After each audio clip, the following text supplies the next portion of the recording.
Good morning. Live po tayo napapanood ngayon sa ating social media accounts sa Facebook at YouTube channel ng UNTV at Good Morning Kuya. It's Monday morning. Good morning sa inyong lahat mula po sa Pilipinas. It's time to rise and shine.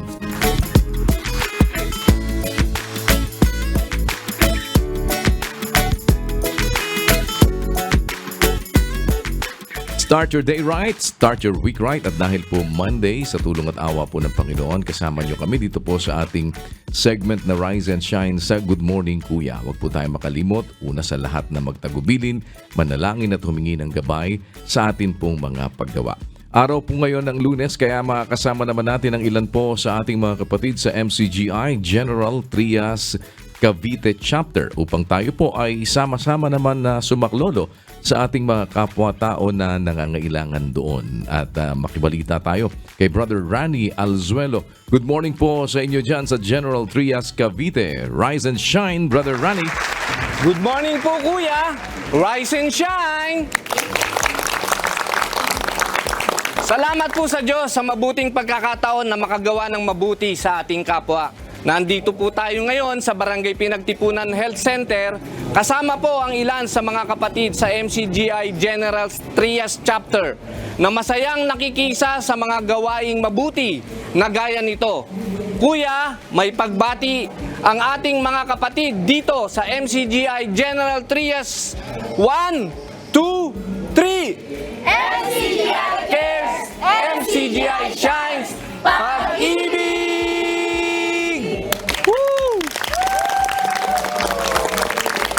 Salamat po sa Diyos. Back to you, Kuya. Maraming salamat, Brother Rani, at sa inyo po lahat, sa ating mga kapatid dyan sa General Trias Cavite. Salamat po sa Panginoon. Sa patuloy naman na pakikipagkaisa, tayo ay tulong-tulong na makasaklolo sa ating mga kapwa-tao na nangangailangan at ating maipahayag ang karangalan ng Panginoon na siyang pinanggagalingan ng lahat ng mga bagay na mabuti. At tayo po naman ay maging maliit na kasangkapan na ang kabutihang yan ng Diyos ay makarating sa ating mga kapwa-tao. Babalikan ko po kay mamaya para alamin sino ang ating sasaklolohan at habang kayo po ay naghahanda naman dun sa mga gustong sumubok ng Italian rice dish na lutuin nila ang isang tinatawag pong risotto. Paano ba yan gawin? Panoorin natin sa ating Cook It Right. Good morning. Hi, I'm Ayel. At ako naman si Uncle. Ngayon ay magluluto tayo ng Italian dish. Ang Risotto. preskong-presko. Kakarating lang. Tara, magluto na ta. Let's cook it right. Simulan natin ang paggawa ng risotto. Ay, ano ba yung dapat nating i-prepare? Una ay ang ating mushroom. Isutay natin ang ating mushroom. Ikalawa naman ay ang ating chicken stock. Naman. Tapos ang ikatlo, Uncle. Ano ang ikatlo? Siyempre ang rice. Tara, simulan na natin. Ilagay ang mantika. Pag mainit na, Uncle, ay isunod naman natin ang mushroom. Lutuin lang natin to ng hanggang maging translucent or maging caramelized. Pag maging golden brown na siya, pwede na siyang Set aside. Sunod naman ay ating kukuluan ng ating chicken stock. So, Uncle, pag kumulo na ang ating chicken stock, ay iset aside lang natin ito. Ready na ang ating mushroom at ang ating chicken stock. Ngayon naman ang ating final step. Una, ilagay ang ating garlic tsaka naman ang ating onion. Isunod naman natin ang ating rice. Isunod na natin ang ating white wine. Haluin lang natin ng mabuti hanggang sa mag-absorb. Kanina kasi naghanap kami ng arborio rice. Kaya lang, bihira lang dito sa lugar namin. Pwede naman yung mga Yung anong mga rice? short grain rice, yung Japanese rice. Ay! Pero dapat good heart, tuloy-tuloy yung natin, halo para hindi siya didikit. Yan, pwede natin isunod yung ating mga Seasonings. Una ay salt, ground black pepper, dried thymes, dried oregano. Yan, kala ko origam mo. Ilagay na natin ang ating mushroom. Ilagay naman ang chicken stock. Dahan-dahan lang sa paglagay ng chicken stock. O unti-untiin lang natin mga kasambahay.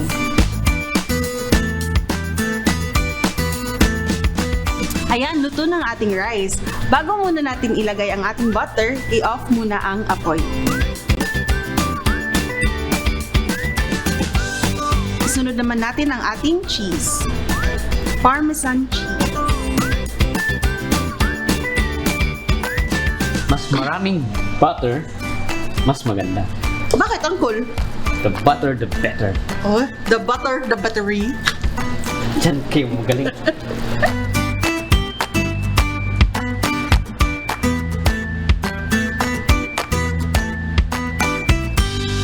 Ayan, luto na ang ating creamy, delicious mushroom risotto. Di ba? Di lang siya simpleng gawin, kundi masarap pa at pwedeng gawin sa mga bahay nila.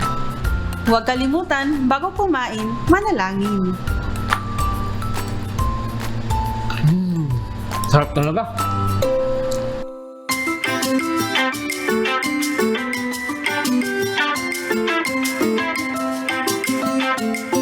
Sa atin pong Wonders of Creation, alam ba ninyo na mayroon pong hayop na umiinom sa pamamagitan ng kanilang balat?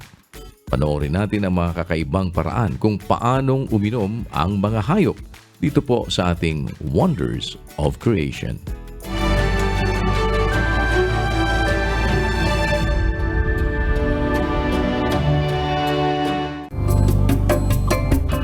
Sa kalikasan, may mga hayop na umiinom ng tubig sa kakaibang paraan sa iba't ibang kadahilanan. May mga hayop na ginagamit ang kanilang mga nguso sa pag-inom, tulad ng mga elepante. Ang nguso ng mga elepante na siyang ginagamit din nila para huminga, kumuha ng pagkain at mag-communicate ay may kakayahang kumuha ng tubig na pangmaramihan. Sa ganitong paraan ay may kakayanan sila sa pag-inom ng malalaking dami ng tubig nang sabay-sabay. May mga ibang hayop din naman tulad ng mga palaka na hindi na kailangang uminom ng tubig sa pamamagitan ng kanilang bibig. Sa halip, ang kanilang balat ay may kakayahang mag-absorb ng tubig. May mga palaka rin tulad ng northern leopard frog na may specific part sa ilalim ng kanilang katawan na tinatawag na pelvic patch. Sa pamamagitan ng pelvic patch na ito, mas madaling nakakakuha ng tubig ang mga palaka upang mapanatili ang kanilang hydration nang hindi kinakailangang uminom gamit ang kanilang bibig. Ang mga giraffe naman ay may mahahabang leeg, kaya kinakailangan muna nilang ibuka ang kanilang mga binti sa harap at iliko ang kanilang mga tuhod bago ibaba ang kanilang leeg para maabot ang mga ilog o lawa upang uminom. May sapat na supply ng tubig naman na nakukuha ang mga ito sa mga prutas na kanilang kinakain, kaya't sa kabila ng kanilang mahahabang leeg ay hindi na nila gaanong kailangang uminom ng tubig. Sa kabuuan, ang mga hayop na ito ay may natatanging paraan ng pag-inom ng tubig na naaayon sa kanilang kapaligiran at katangian, sa kanya-kanyang paraan at pagkilos na kailangan nila upang sila ay epektibo at maayos na makainom ng tubig.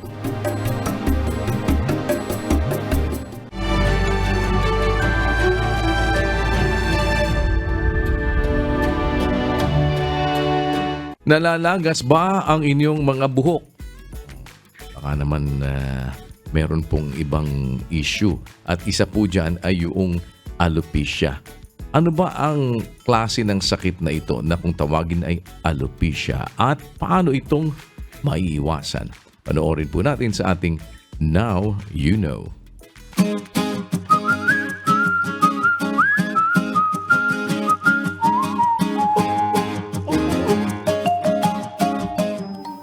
Ay, ang lakas maglagas ng buhok ko. Oh no, nipis na ng buhok ko. Naku, baka may alopecia ka na. Ano nga ba ang alopecia areata? Ang alopecia areata ay isang autoimmune disease na nagdudulot ng pagkawala ng buhok sa anumang parte ng katawan. Ibig sabihin, ang immune system ng katawan ay sinisira ang ibang cells ng katawan, kaya nagre-resulta ito sa paglalagas ng buhok o pagkakalbo. Karaniwang apektado ng alopecia areata ang buhok sa ulo. May iba't ibang uri ng alopecia areata, kabilang dito ang alopecia areata totalis o ang pagkawala ng lahat ng buhok sa ulo, alopecia areata universalis o ang pagkawala ng lahat ng buhok sa katawan at sa ulo, diffuse alopecia areata o ang pagnipis ng buhok, ophiasis alopecia areata o ang pagkawala ng buhok sa gilid at likod ng ulo. Mas malaki ang posibilidad na magkaroon ng alopecia areata ang mga tao na may lahi ng pagkakalbo dahil sa alopecia areata at kung may lahi ng may autoimmune disorders tulad ng diabetes, lupus o thyroid diseases. Bukod sa pagkakalbo, kabilang sa mga sintomas ng alopecia areata ay ang nail pitting o pagkakaroon ng marka, butas at uka sa kuko. Maaari ding makaranas ng pangangati ng anit o iba pang bahagi ng katawan, pagbabago sa kulay ng buhok, at ang hindi pantay na pagtubo ng buhok. Wala pang gamot para sa alopecia areata, pero ilan sa mga paraan para mabawasan ang mga sintomas nito ay ang pagbibigay ng doktor ng gamot para sa autoimmune disease, paggamit ng minoxidil para makatulong sa pagtubo ng buhok, at ang phototherapy na gumagamit ng ultraviolet light. Kung may sintomas ng alopecia, mas makabubuti kung kumonsulta sa doktor. Now you know!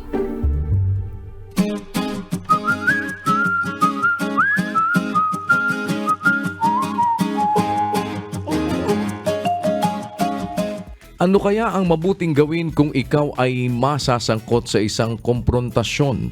Lalo na po ngayon sa panahon natin na ito. Marami po mga iba't ibang mga confrontation na nangyayari, hindi lamang po sa social media, kundi maging doon po sa mga kalsada. Minsan nagkagitgitan, meron ng confrontation, at iba-iba pa pong mga instances kung saan ay mayroong mga hindi nakakapigil ng kanilang sarili. Minsan nagkasingitan lang sa pila. Pero pagka dumadating po yung ganitong mga klase ng confrontation, paano ba natin ito haharapin para makaiwas naman tayo? Panoorin nyo sa ating You Can Do It.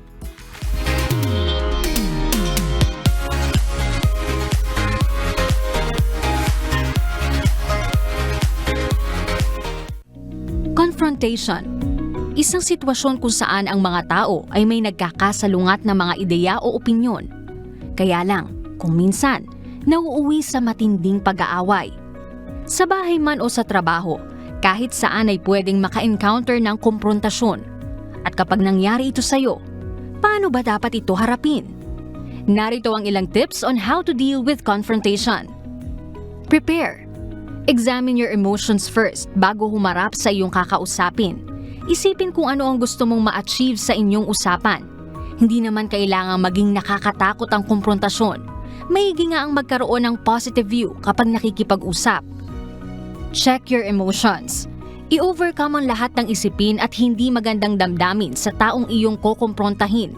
Avoid making assumptions. Be gentle and friendly. Acknowledge the other person's point of view. Ito ay makakatulong upang maramdaman ng kaalitan na nauunawaan mo ang kanyang ibinabahagi. Sa pamamagitan nito, mas magiging smooth ang inyong usapan. Always choose empathy. Ilagay ang sarili sa kalagayan ng iba at isaalang-alang sila sa pag-iisip ng solusyon sa inyong hindi pagkakaunawaan. Yan ang ilang mga tips to handle a confrontation. Higit sa lahat, sa huli, palaging dapat manaig ang pag-ibig.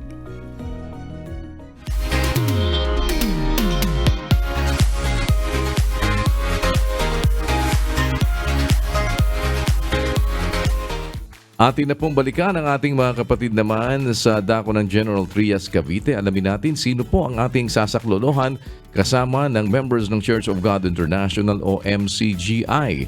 Naroon po ang ating representative si Brother Rani Alzuelo. Once again, Brother Rani, good morning sa inyo dyan sa General Trias. Rise and shine. Good morning, Kuya! Rise and shine! Nandito po tayo ngayon sa Barangay Pinagtipunan, General Trias, Cavite, kung saan ay magkakaloob po tayo ng munting regalo para po sa ating mga kababayan. Nabalitaan po ng mga kapatid sa MCGI dito sa Barangay Pinagtipunan ang mga pangangailangan sa kanilang health center. At narito ngayon si Kagawad Braille Gerald Cervantes kasama ang mga barangay health workers ng Barangay Pinagtipunan. Kagawad, ano po ba ang sitwasyon at mga pangangailangan natin sa General Trias Health Center? Good morning Kuya. Una po sa lahat ang pasasalamat sa MCGI Cares sa ipinagkaloob po sa aming regalo para sa aming Barangay Health Center na una pong mga pangangailangan para aming maibigay ang magandang serbisyo at mabilis na serbisyo sa aming mga kabarangay.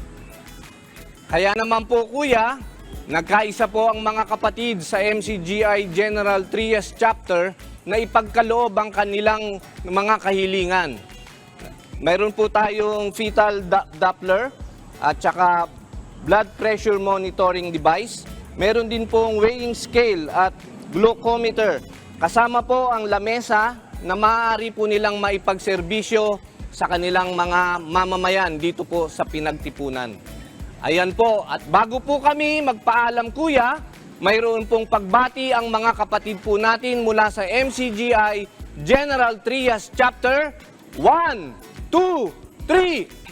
MCGI cares, MCGI shines, to God be the glory, pag-ibig!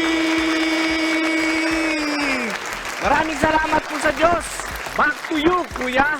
Salamat po, salamat sa Diyos at salamat sa inyong lahat mga kapatid dyan po sa General Trias, Cavite. Keep on shining and keep on caring. Pagpalain po kayo ng Panginoon at lagi kayong maging masigla sa inyo pong pagtutulong-tulong sa ating sama-samang paggawa, maging kasangkapan ng Panginoon na maipahayag naman ang kanyang kabutihan at makarating sa ating mga kapwa-tao na nangangailangan. Tunghayan naman natin sa pagkakataong ito ang kwento po ng pagsisikap ng isang nanay na mula sa isang empleyado ng isang ticketing services at ngayon ay mayroon ng sariling travel and tours agency. Mayroon pang catering at resort. Kahit mahirap, huwag susuko, laban lang.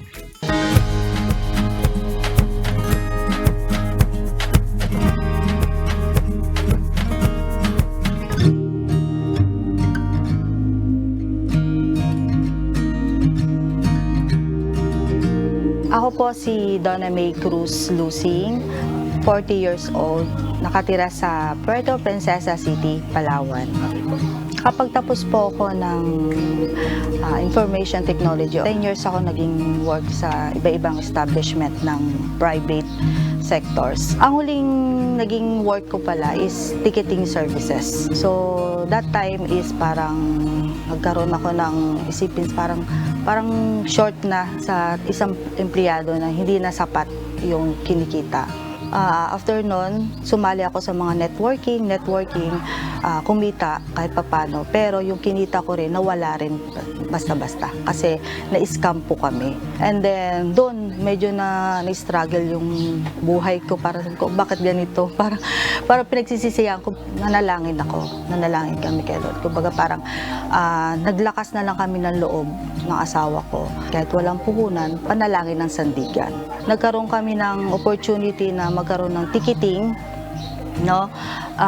Doon na nag-start. After ticketing, 1 year, nag-upgrade kami as travel and tours. And then doon po ay awa tulong ng Diyos, tuloy-tuloy po yung naging nagkaroon kami ng ilang guests. Ang Palawan naman one is the tourist spot, no?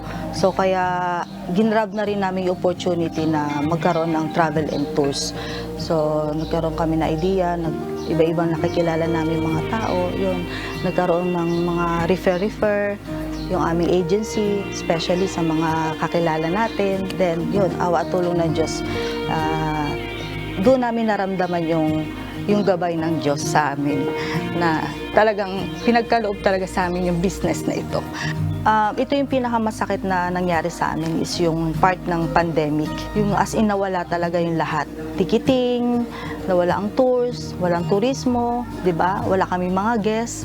Ito talagang turismo ang na-stop talaga dahil sa pandemic. Struggle din ng buhay namin doon. Parang sabi ko ayaw ko na, parang gusto ko na ihinto. Ano pong gagawin namin? Kasi walang travel agency. Sabi ko, saan kami kukuha ng may sasapat namin dahil nahugot yung iba namin mga ban. May mga credit lines din kami mga naiwanan. So, patong-patong yun. nanalangin kami sa Diyos na kung ano yung magkakaroon yung bagong negosyo sa amin. Kayo na pong bahala. That time, nagluluto ako, no? Pinost ko lang siya sa Facebook, yung mga food na ano ko. Ayun, may mga nag-chat sa akin na, oy, order ako ganito. Yun. Doon nagsimula yung business namin as kusinerang kasambahay, catering services. And then po yun, nag-survive sa amin nung pandemic. Hanggang sa nawala na yung pandemic. Yun po, ito naman po, yung sa accommodation, binigyan din po kami ng opportunity. Kumbaga parang itong accommodation na ito is parang pasara na eh. So, kinausap kami na baka gusto namin i-manage. So, hindi na kami nagdalawang isip na kunin ito kasi since travel agency naman kami, traveling tours, connected siya doon sa business namin una. So, why not na subukan naman natin ito. 9 to 10 years na po kami awa tulong ng Diyos. Then, so far, talagang masasabi kong nakatulong ang negosyo namin sa hindi lang sa pamilya ko, kumbaga para sa akin, mas maganda yung nagkaroon ka ng sariling business mo kesa sa empleyad. Pagkagising sa umaga, syempre una magpasalamat tayo sa Diyos kasi buhay pa tayo, 'di ba? May buhay at lakas tayo, manalangin tayo sa Diyos. And then magche-check kami ng husband ko, ng asawa ko dito sa buong resort. Syempre may mga guest tayong dumarating, papaalis. So in-entertain namin bago umalis. Pagdating naman dun sa travel agency, yan, maghapon na ako niya nasa harap ng computer. Pinagpapasalamat ko po sa Diyos na hanggang ngayon ay nandito pa rin kami ng husband ko. Kasi kung wala kang Diyos sa buhay, malamang baka wala ka na rin. So, ang pinagpapasalamat ko sa Diyos na buo kami pamilya. Yun. At the same time, meron tayong Diyos sa buhay. Yun, hindi natin dapat iwaglit sa buhay natin na kahit ano pa mang mangyari, ay talagang dapat ang Diyos ang ating sandigan. Ipagtiwala sa Diyos ang lahat ng ating ginagawa, lakipan ng sipag at tiyaga, laban lang.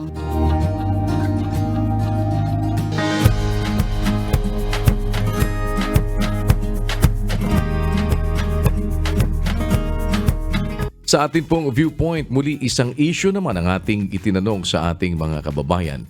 Kung bibigyan mo ng payo ang sarili mo, ano yun? At bakit? Pakinggan natin ang kanilang mga kasagutan at ating alamin kung ano naman po ang mga mabubuting bagay na maaari nating makuha mula sa mga katwiran sa banal na kasulatan.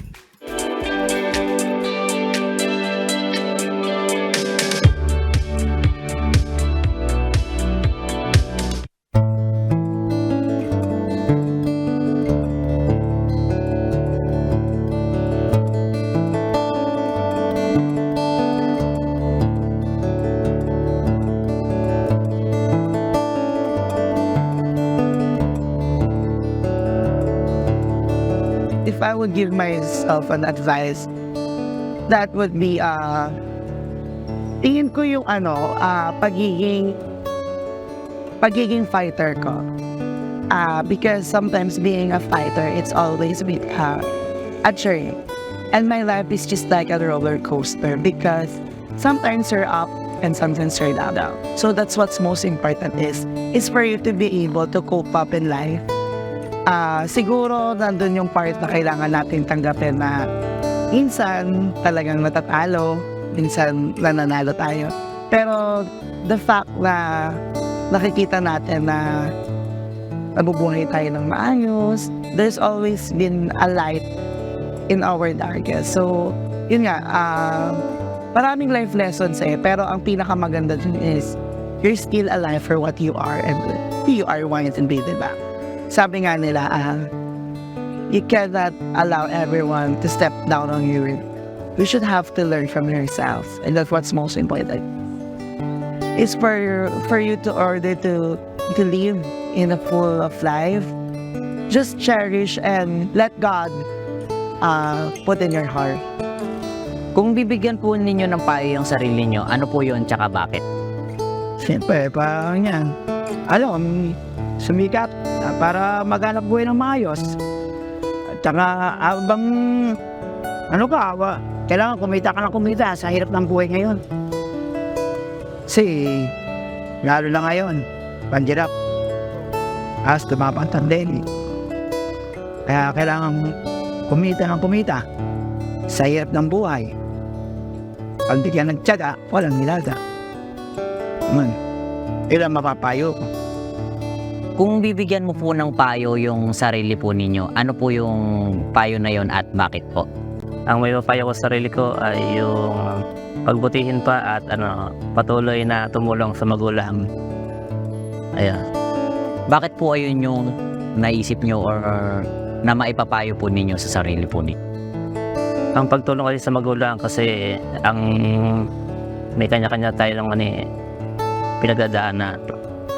Sa akin kasi kaya pagtulong sa magulang dahil 70 years old na yung aking tatay, nag-upholstery siya, walang ibang katulong kundi ako. Kaya yung patuloy na pagtulong ko sa kanila, pamilya, yan po ang aking nakikita ang dahilan. Kung bibigyan nyo po ng payo yung sarili po ninyo, ano po yun, tsaka bakit? Ang kailangan ng payo ng sarili ko, maging mabuting tao at matakot sa Diyos, unang-una. Kasi pag wala tayong Diyos, hindi tayo na itutuwid ng sarili nating kakayahan. Ang kaya lang natin ituwid, yung mga bagay na alam mo lang.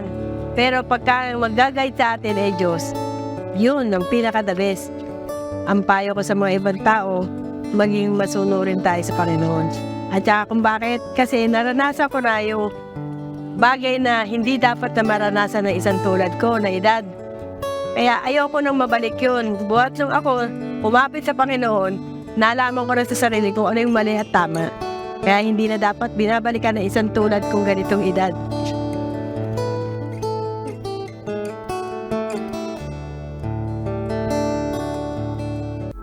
Sound advice.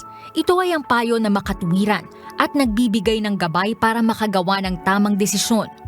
Ang payo ay kadalasang ibinabatay ng isang tao sa kaniyang karanasan at kaalaman sa buhay. Pero kung Biblia ang tatanungin, kanino nga ba makakakuha ng magandang payo?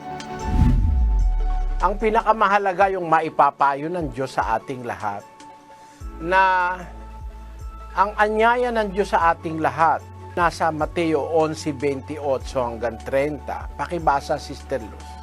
Magsiparito sa akin kayong lahat na nangapapagal at nangabibigat ang lubha, at kayo'y aking papagpapahingahin. Pasanin ninyo ang aking pamatok, at mag-aral kayo sa akin, sapagkat ako'y maamo at mapagpakumbabang puso, at masusumpungan ninyo ang kapahingahan ng inyong mga kaluluwa. Kapatid, ang Kristo'y mayroong bukas na kamay na nag-aanyaya sa lahat ng tao. Pati yung napapagal na, pagod na ang kaluluwa sa kasamaan, pagod na sa bisyo, pagod na sa mga problema, pagod na sa sari-saring kasamaan sa buhay. Halika yung lahat na napapagal at nabibigat ang lubha, at kayo'y aking papagpapahingahin ng wika niya. Ang kanyang payo, pasanin ninyo ang aking pamatok, at mag-aral kayo sa akin. Let us learn in Christ. Lumapit tayo kay Kristo sa layong mag-aral sa Kanya. Ang Kristo hindi magkukulang ng turo. Kaya nga kami nag-aanyaya ng indoctrination sessions. Because yung salita po ng Diyos, may power po yan para pagbaguhin ng isang tao. Mabisa yan Basahin natin ng Hebreo 4:12, kapatid na Luz. Sapagkat ang salita ng Diyos ay buhay at mabisa at matalas kaysa alinmang tabak na may 2 talim at bumabaon hanggang sa paghihiwalay ng kaluluwa at espiritu, ng mga kasukasuan at ng utak, at madaling kumilala ng mga pag-iisip at mga haka ng puso. Matalas, buhay, parang tabak na may 2 talim. Yun po ang mapapakinggan natin sa Kristo. Kaya sabi niya, hali kayo, mag-aral kayo sa akin. Pasanin ninyo ang aking pamatok, mag-aral kayo sa akin. Ako'y maamo, mapagpakumbabang puso. Makakasumpong kayo ang wika ng kapahingahan ng inyong kaluluwa.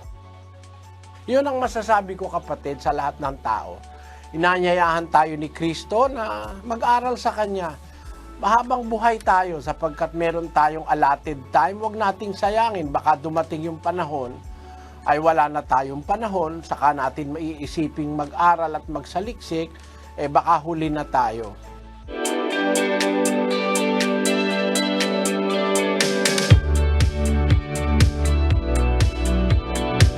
Sa atin pong patuloy na layunin na makahikayat na ang ating mga kapwa-tao ay magsamantala sa bawat pagkakataong ibinibigay sa atin ng Diyos na gumawa ng kabutihan at makapagpakita at makapagparamdam ng pagmamahal sa ating mga kapwa-tao.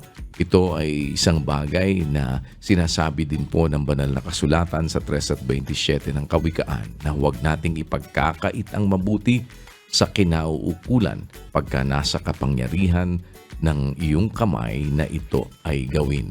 Muli po, tayo ay nagsagawa ng isang social experiment.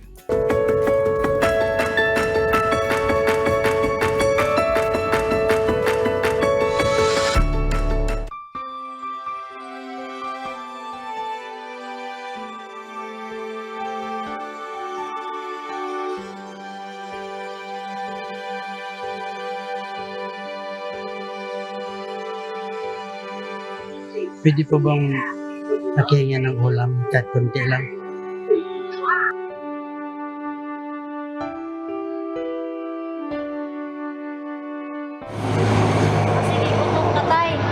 Yan lang eh, hindi pa kayo nakatanghali. Kanina pa eh. Hindi ka nagtanghalian? Opo, marami kasing trabaho. Opo. Kasi nandun yung kapatas namin. Ito bang katay? Itong nakasi.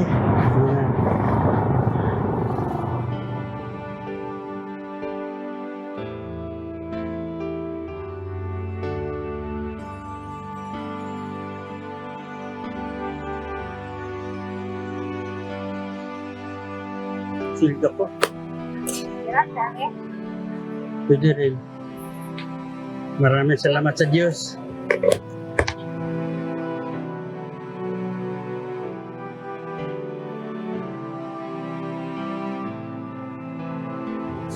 Kainin mo muna yan. Tapos pag busog ka na, ilagay mo na dyan na para may madala ka ng pagkain at saka.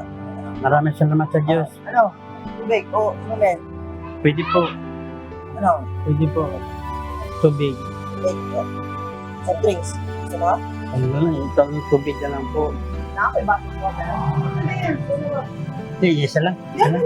Sige na. Sige na yan. Salamat sa Diyos, ma'am. Murag sakit gid kayo ma'am, kaya nga nakita gid ako sa ganina, abi na ako construction worker.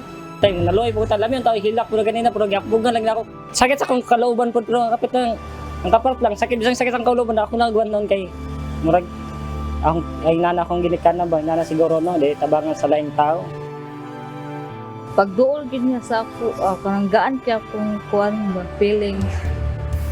Moto ni siya nga, pwede po maayo og kuan na masudaan. Motong dali tay. Unsa may ganahan nimo tay? Jep, kuan lang ako sabaw ana siya, tagaan ako sabaw. Naluoy ko sa iya kay kuan man kanang murag balusod si tatay kanang maluoy gid gumutanaw sa mga inana kanang mga tabang. Kay kuan man good. Lisod na ba ang karon nga panahon labi na para ni tatay kay guwang na siya. Tapos moto andam gid mo tabang sa tanan panahon kay lisod sad kung ikaw ang hinanglan niya way mo tabang di sa dali mga feeling di ba? Ako na niagi magiguginan ako lisod kay dili mo pud ako nga kanang kwartahan. Pero depende ra man gina sa pagpaningkamot. Depende ra pud na sa imong kurso, kung mangayo ka kaysa mangawat ka, di ba? Daw kay kog pasalamat sa Ginoo no nga bisan sa kalisod pud sa akong sitwasyon, one, na-upgrade pud ko'y mahatag sa uban nga nangayo, na ako'y mga like anang nay mangayo sa ako og sa kanang mga bata or diha bata gid ko bisan piso man lang or 5 at least na ako'y mahatag. Yung una na ako mangko, nga to akong lolo mang nga to akong lolo mang sakit gud may masakit ang anak mo. Kana man ko sa iya ma'am nga nagkurog na siya, ma'am. Batas, magkakundan ko nga, wala siya kwarta. Gitabangan lang na ako siya, ma'am. Gina na ako siya. Naman ko siya ang tagaan na lang kapagkaon.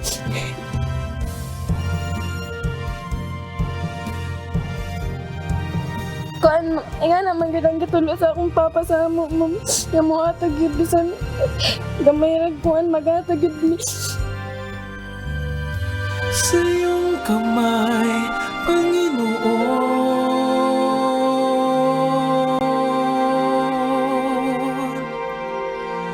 itinitiwala.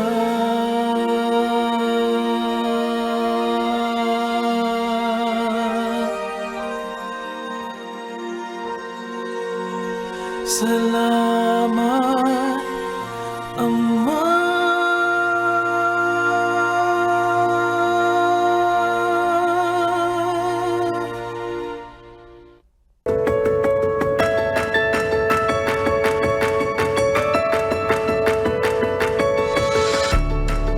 Yan po ay pakiramdam na hindi kayang ipaliwanag lahat sa salita. Subalit kung tayo po ay mayroong mabuting pagkakataon at ating sinamantala na makagawa ng kabutihan at makapagpakita ng pag-ibig sa ating mga kapwa-tao, huwag nating kalilimutan ano po yung sinasabi nga ng Biblia. Ang sabi nga po yung kautusan na uuwi yun sa isang salita. Piruin ninyo, no? Isang salita ang kahuhulugan.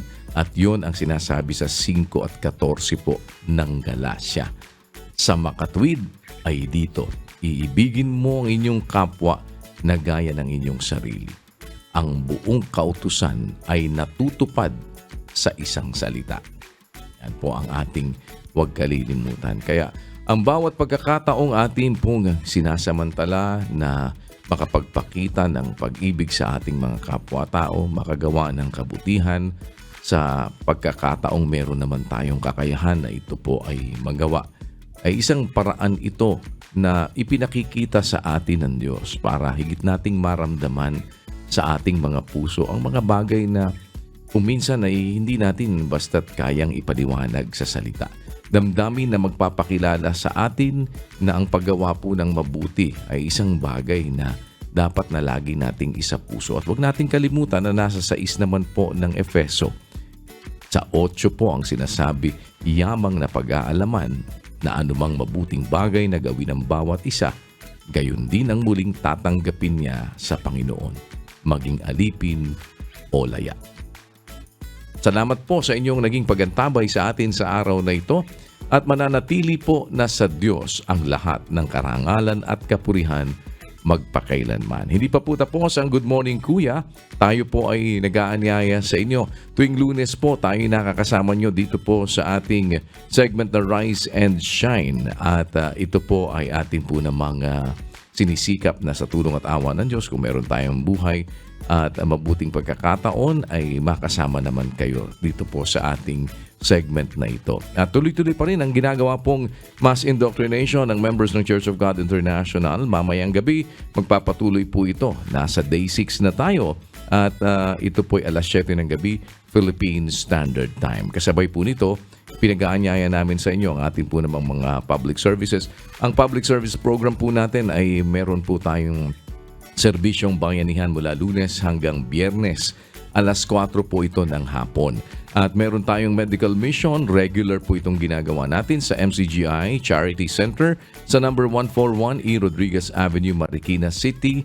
Ito po'y bukas para sa lahat. Walang pagtatangi anuman ang inyong relihiyon. Maaari po kayong makapagsadya sa atin pong MCGI Charity Center para sa libre pong mga serbisyong medikal, dental, optical. May libreng gamot tayo, may libreng laboratory po tayo dyan. Yan po ay every Friday. Registration time po natin dyan alas 5 ng umaga hanggang alas 9 po ng umaga. Yan ang atin pong cut-off. Samantalang sa kabilang dako naman po sa MacArthur Highway, Barangay Sampaloc, Apalit, Pampanga, ito po naman ay mula Lunes hanggang Biyernes. Pag Lunes hanggang Huwebes po, alas 10 ng umaga ang ating registration hanggang alas 12 ng tanghali. At pag Biyernes po, alas 5 ng umaga hanggang alas 8 ng umaga ang atin po namang registration. Magdala lamang po ng isang government-issued valid ID At wala po kayong babayaran kahit na ano pa man. At habang kayo naghihintay po na mapagserbisyohan naman, mayroon naman tayong kaunting pangtawid gutom na libre lang din po para sa lahat. Inuulit po natin, bukas ito sa lahat ng ating mga kapwa-tao na nangangailangan. Ano man ang inyong kulay, lahi, wika o relihiyon. Kami po sa MCGI, o members ng Church of God International, sa tulong at awa ng Panginoon ay nakahanda namang makapaglingkod po sa inyo. Pagdamutan po ninyo ang aming munting makakayanan. At sa huli, mananatili pa rin pong sa Diyos ang lahat ng karangalan at kapurihan. Iiwan namin sa inyo sa pagkakataong ito ang isang awiting nagsasabi na kung gusto nating maging dapat sa harapan ng Panginoon, sundin at gawin natin ang kanyang kautusan at isa puso ang kanyang mga salita. Sa rendisyon ng awiting Masdan, narito po si Brother Ivan Dave Ilaw para sa ating On a Good Note. Maraming salamat po sa inyo, sa lahat ng ating mga kapatid sa MCGI sa iba't ibang panig ng daigdig. Keep on shining and keep on caring. Good morning.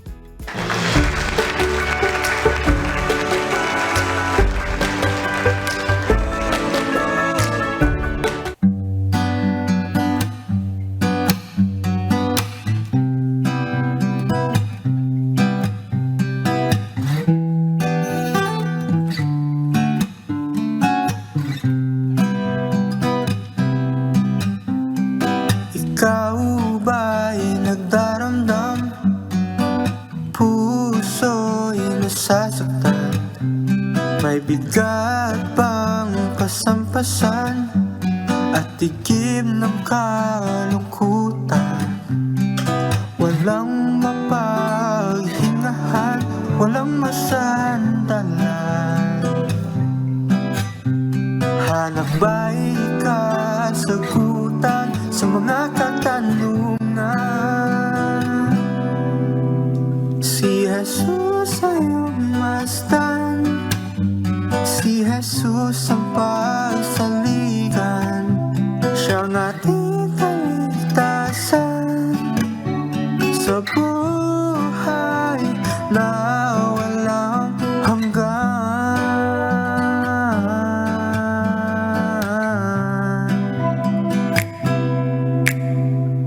Kung nais mo'y ligaya, buhay na mapayapa, siyang iyong paglagakan, buong pagtitiwala.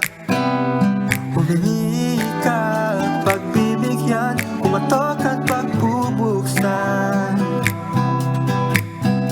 Hanapin masusumpungan, siyang tunay na kapahinahan. Si Jesus ang umasdan, si Jesus ang pagsaligan, siyang ating kaligtasan sa buhay na walang hanggan.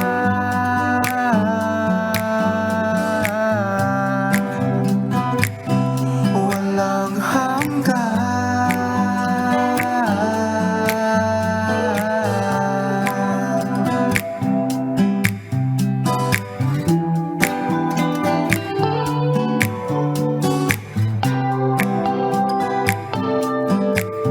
Si Jesus